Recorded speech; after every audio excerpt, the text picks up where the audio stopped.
Yes, good afternoon. So guys, nandito tayo ngayon sa Sartisam Cafe sa Baclayon, Santa Cruz, Bohol. Itong gidala ang guest dire kay naghanap sila ng kape guys. Ito, kumuha tayong hulagway dito para makita ninyo kung unsa tayo nga klase nga coffee shop guys.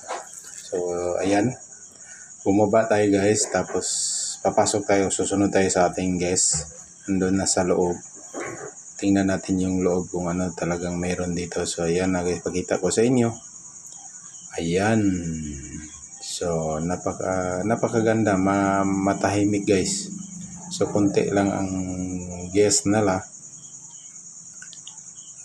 Ayan, nag-order na pala sila. So ayan. So meron ding isang mag-couple na sa kabilang table. So cafe and restaurant pala to siya. So ayan guys, so nag-order na sila ng kape. So hindi na tayo nagpasali dito kasi ayaw nating uminom ng malamig na kape.